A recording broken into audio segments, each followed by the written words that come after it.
All right, today we are doing something different. I put a question box up on Instagram and I asked you to tell me, what is the real thing you think is keeping you stuck in business? And you did not hold back. So if you have been feeling like you are working way too hard for way too little, if you feel like you're doing everything that you're, quote, supposed to be doing, but the growth, the sales, the momentum still is not hitting in the way that you know that you're capable of, I promise you the answers inside today's episode are going to unlock why. It's going to shift you and support you in so many ways. We are talking about real reasons your business isn't scaling the way that you want it to, the money blocks you might not even realize are running the show, and the simple but powerful shifts you can make right now to start flipping that energy fast. I'm not holding back today, per usual, because you are not here to build a basic small brand. You are here to lead. You are here to get paid. You are here to blow your own damn mind. So buckle up. Let's go.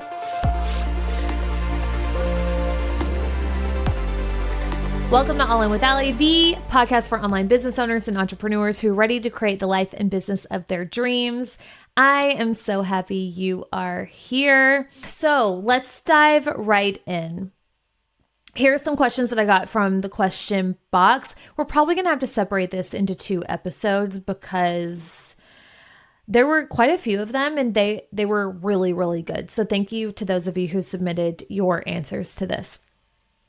The first question that I got, and remember what I put is I said, what is something that's keeping you stuck in business, or what questions do you have to help get you unstuck? I can't exactly remember exactly how I worded it, but I got some really good questions. So one of them was, I feel like I'm working harder than people making more money than me. What am I doing wrong? Now, I kind of know this person, which is why they asked, because obviously if this was a stranger, then how would I know what you're doing wrong? But we have a bit of a rapport, which is why she phrased the question this way. However, what she doesn't know is just the question alone alludes exactly what the issue is. So the answer is in the question.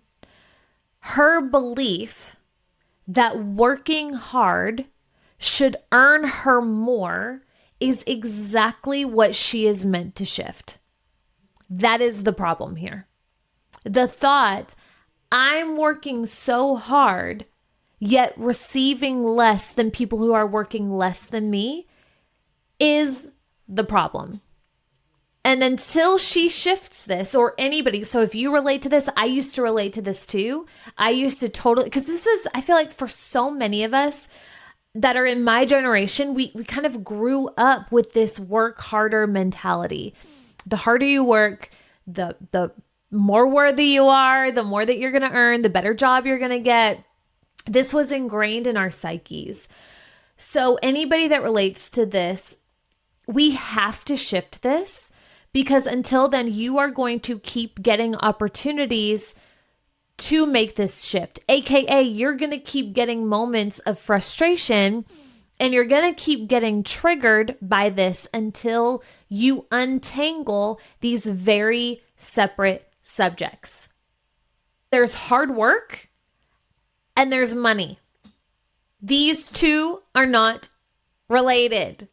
These two do not go together. Okay, this is not peanut butter and jelly time. These are 2 separate entities. Now, sometimes the 2 can correlate. Sometimes there are examples where somebody worked really hard and earned a lot of money, which is why it gets confusing. But hard work does not equal more money. More effort does not equal more money. So hard work leading to more money flow is kind of the same thing as saying the more time you spend in the kitchen, the better meal you're going to get. It's like, okay, maybe there's examples. Maybe there's examples of somebody spending all day and creating a better meal than somebody who, created like Instant Pot Kraft macaroni and cheese, I guess. But that's not, like, there's more to the equation. But unfortunately, we hardwire in this, or we didn't do it, but this was hardwired in our psyche to think, okay, I want more money. I want more results. I just have to work harder. This is a trap. And this is something that I still catch myself struggling with this and playing into this as well. It's a tough one. It is a tough one. But when you start untangling this, it will change your life and you will see it reflected in your results. But this working harder phrase of what was put in this question is 100% the point and what's holding you back. Because if you maintain this belief, if you move forward still thinking that I just need to work harder to earn more, it's only a matter of time until obviously you're going to hit a ceiling, right? Obviously, like you can only work so hard. You can only work so many hours. You only have so much effort. So you're going to cap yourself or you're just going to burn out, which will cap the amount of success that you can receive. So I really believe that if you're a spiritual person, which I am, God, for a lot of us, will limit our receiving until we untangle these two things. Because if we keep practicing this belief, and then this belief is hardwired by more results, right? Like, let's say I just did this last launch. It was a lot of work, but let's say like the more work I was doing, I was like, the more sales I'm going to get. And let's say that launch led to like my biggest launch yet.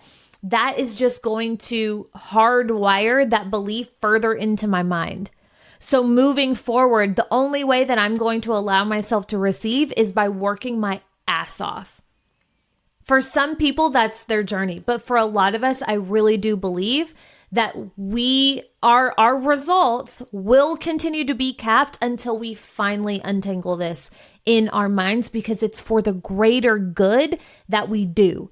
Because when we untangle this, then there might be seasons where we have to work a little bit harder. There's going to be some hustle seasons for all of us, but that's not going to be the reason that makes us feel worthy of receiving. Therefore, we're not going to burn ourselves out. And we're not going to quit because we feel like there's a ceiling and there's a cap on us. And then we're going to continue and do the work that we're meant to do on this planet. So how I would recommend undoing this, if this is something that you struggle with, is first, I want you to think of examples of where you worked very little and earned effortlessly. Can you think of examples where you barely did a thing and you got results that did not make sense, that did not correlate to the effort that you put in based on this belief? I know I have examples of this for days.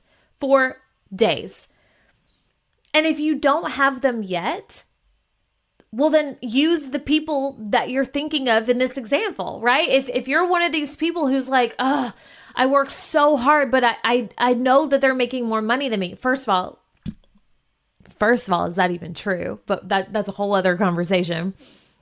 But second of all, okay, use those people as, okay, so they don't work as hard and they're earning more. So that is proof that that is possible for you. There is nothing somebody else can do that you cannot do within biological reason.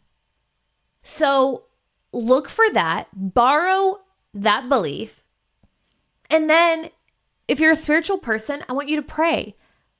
God, show me how easy it can be. Give me examples and proof of effortless or more effortless earning to increase my own confidence that this is an option that I am worthy of too. And then prepare to get it, and you will.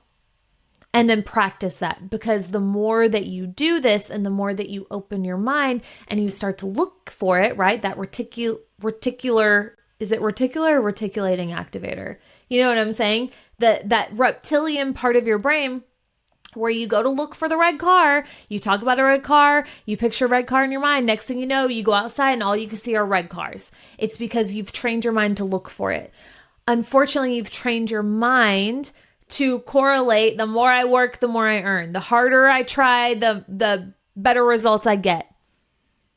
Start training your brain to look for the opposite, and you'll find it. Next up, I'm scared my offers aren't actually good enough to charge more. How do you know that you are ready to increase prices? So when it comes to this, it's one of those things that you know-ish, and this is just my experience. You know-ish. But what I recommend here is that you allow for a natural evolution. And here's what that means. So just because somebody else in your industry, or you know somebody else is charging X for whatever the thing is, doesn't mean that that's what you need to be charging. Even if you're in the same industry, even if it's for the same thing, our prices need to be based on our own self-worth and value of what it is, valuing of what we bring to the table, the transformation that we're providing, and our overhead and our bottom line. That's what our prices need to be based on, not anybody else's. So never allow yourself to feel pressure that like, oh, she's charging this, so I need to shift my prices. If your prices work for you and they feel good, keep them. There's nothing wrong with that.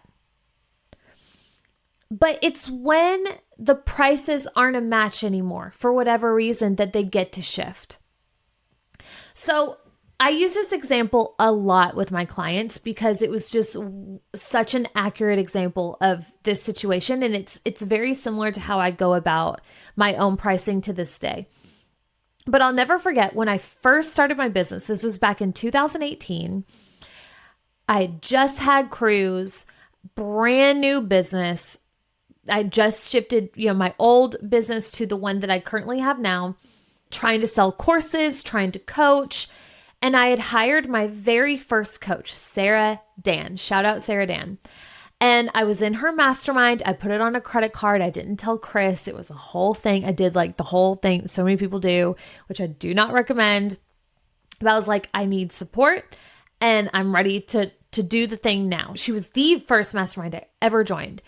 And at the time, she was charging $2,500 a month for this mastermind, which I could not afford, but that's neither here nor there. But I put myself in the room. I knew that I wanted to be there and I figured it out. And I'm very proud of that. I don't suggest how I went about it, but hey, God bless the broken road. So anyway, I put myself in the room, and by being in this mastermind, and this happens for a lot of people, I was like, oh, I feel like a mastermind would be so helpful for the women that I want to work with. Maybe I want to do a mastermind. So Sarah was helping me kind of flesh out the details of what my own mastermind would look like. And then came the point where I needed to choose pricing. And I had no clue. I had no context.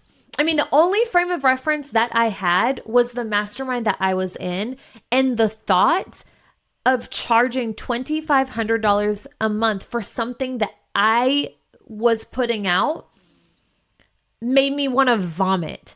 Like I didn't have the level of confidence yet. I didn't have the level of experience yet. I knew enough. Like I knew I of course had the value to give to even have a mastermind in the first place. But that price point was not it for me.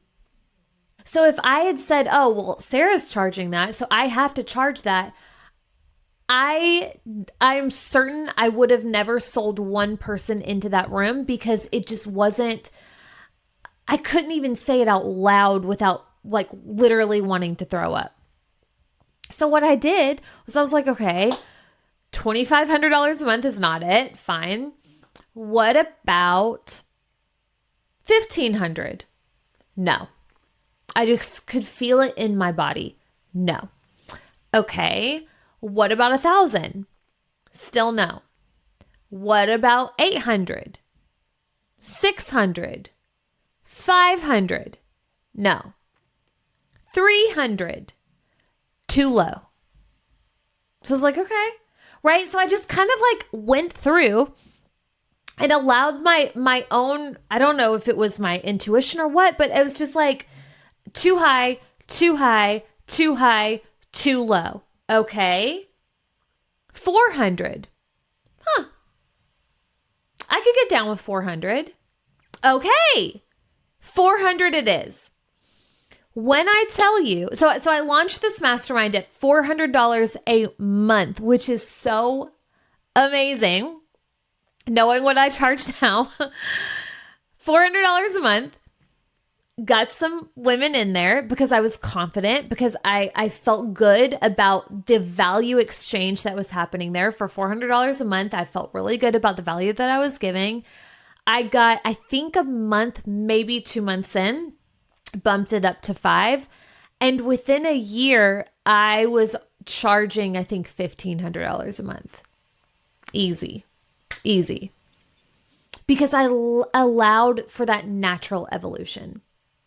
Okay. So allow yourself to naturally get there.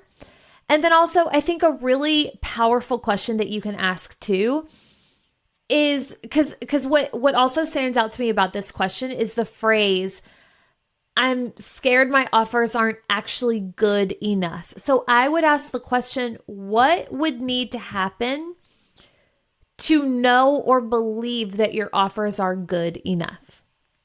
So if something's going to come up for you, can we address that?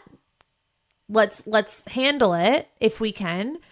But also what I've noticed for a lot of people is the missing factor here, especially for newer businesses, is the experience. You don't have that confidence because you haven't done it enough. The skill is there.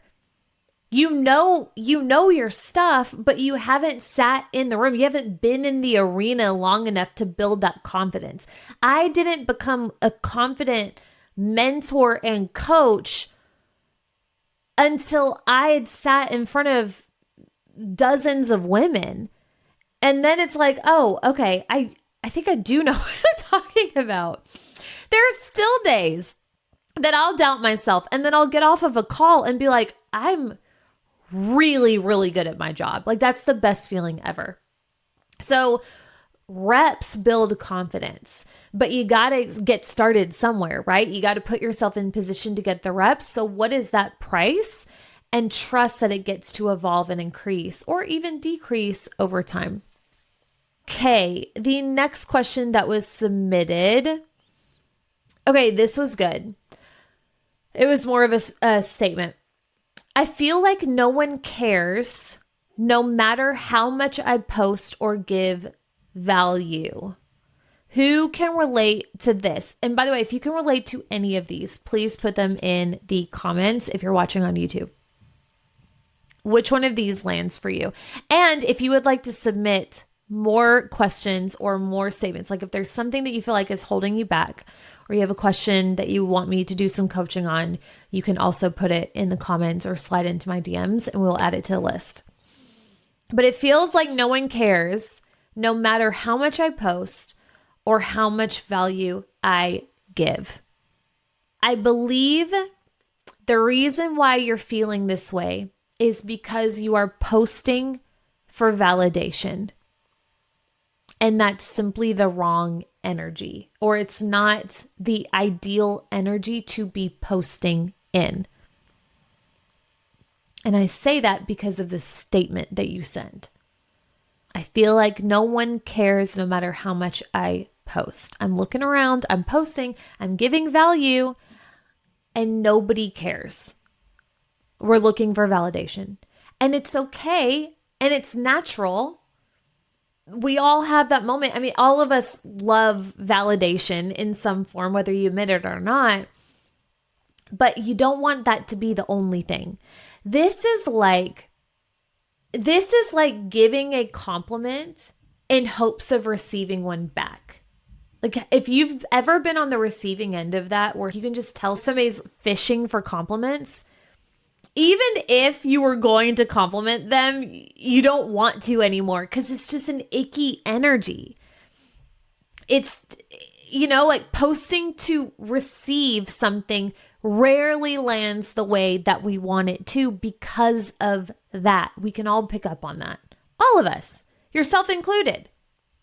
So I did an episode once, and I think it was titled Care Less, Earn More. I'll try and find it and link it because I think I went like super, super deep here.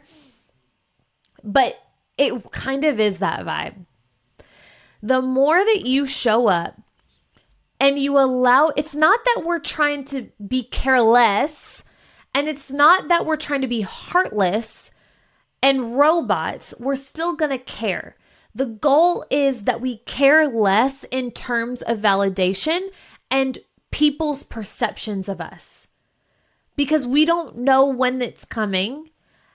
And also, we can't control people's perceptions of us. So also, I think it's important to define, like, what do you define as care? Like, what does that mean to you?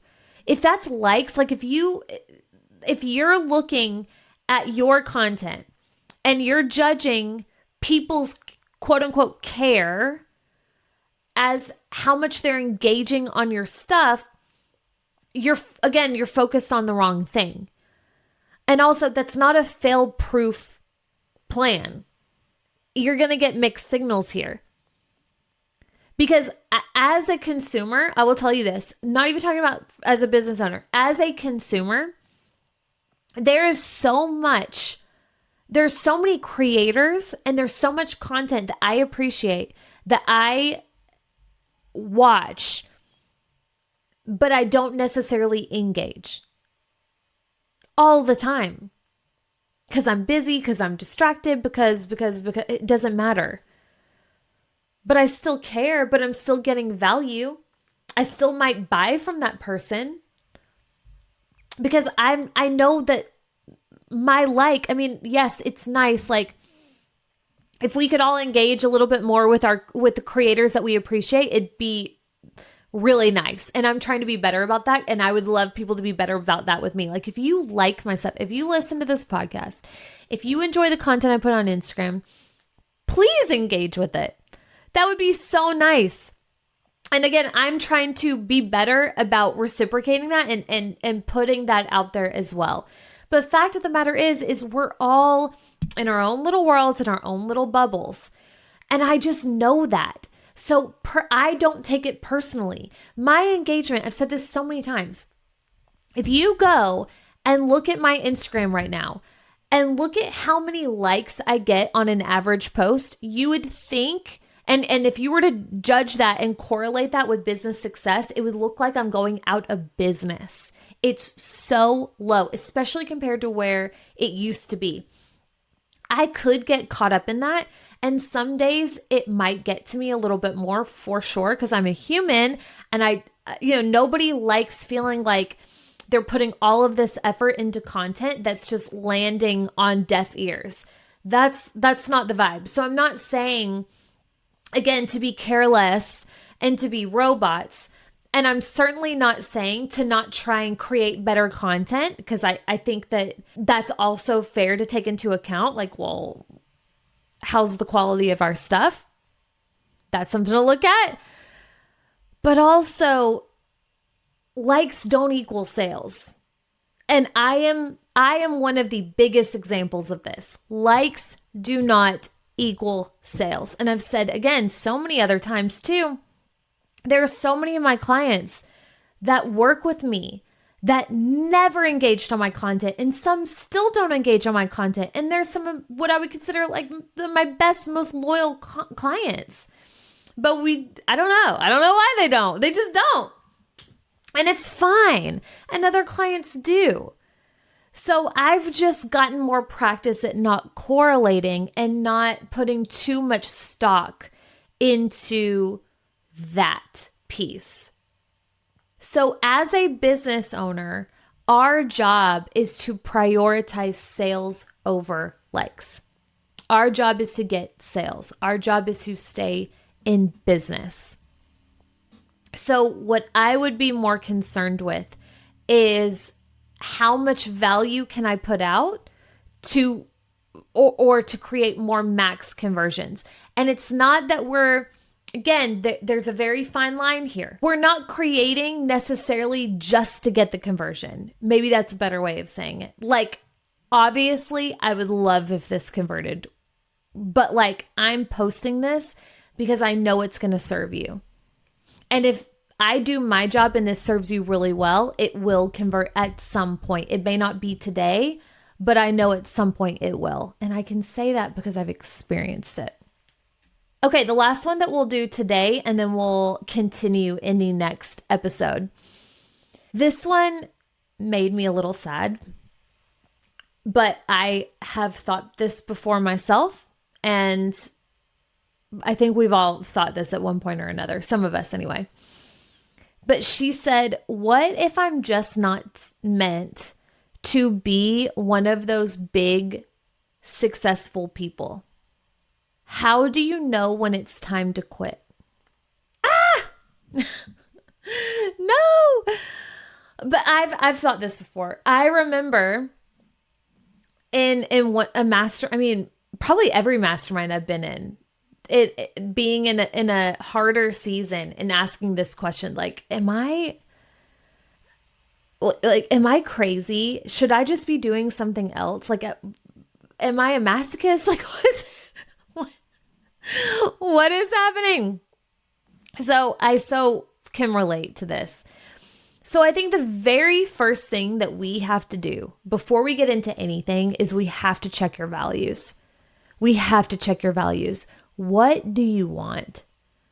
What is important to you? Do you really, like, when you say those big successful people, first of all, what does that mean? Okay. Because that's obviously going to look different in so many different forms. But what I want to know first and foremost is whatever that means to you, do you actually want that? Is that honestly what you want? Whatever that means to you. And if the answer is yes, then yes, you are meant to do it. I believe with my whole heart, if it is a true desire of yours, not something that was sold to you that you should want, or, maybe like an ego thing that you thought you wanted, and then you're like, wait, I don't even really want that. I've had those moments. If it is a true desire that you want something, really, really want something, I believe that is divinely orchestrated on your heart for you to desire it because you are meant to make it happen. That idea of a big, successful person, whatever that means for you, there are people out there where that would feel like hell to them. They don't want that. There are people out there, believe it or not, that don't want to own their own business. To like wrap my mind around that, for me, it took me years. I never understood, why would anybody not want to do this? Why would anybody not want to create their own value and to set their own hours and to work for themselves and to do this type of work, whatever that looks like in your particular business? I never understood that. Now I can. Because it's like, well, this is a lot of work.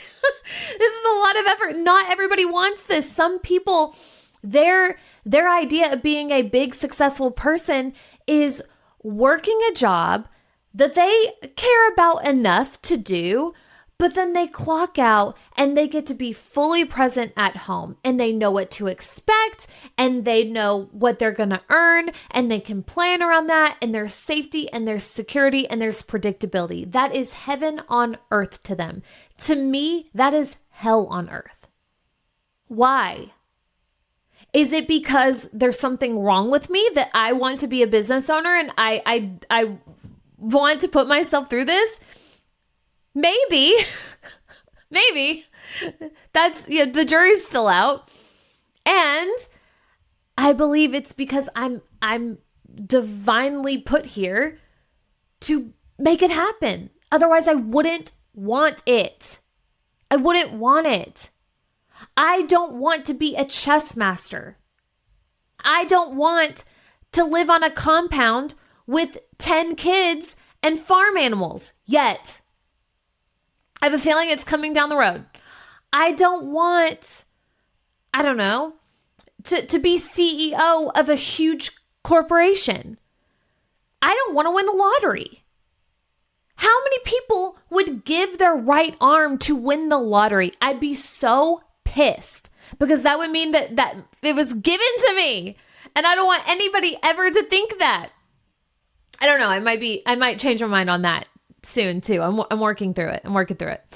Therapy. But right? Like, we all want different things. So anyway, bringing it back, if you want it, there's a reason why.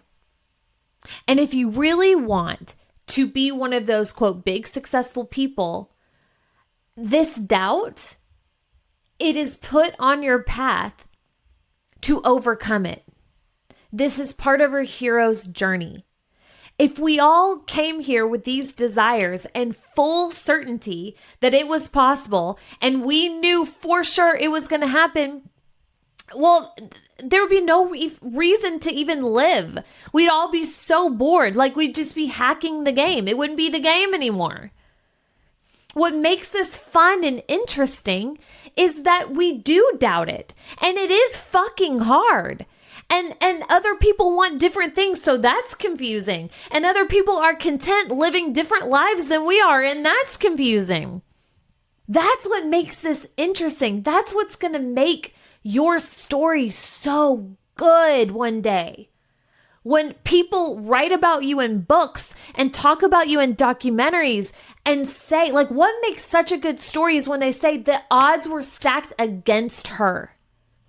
Everybody doubted her but herself. She wanted to quit so many times. She did quit. She did this, and she still pulled it off. Those are the stories where you're like, yes, if she can do it, I can do it. That's the point. So your doubt is not proof that it's not meant for you.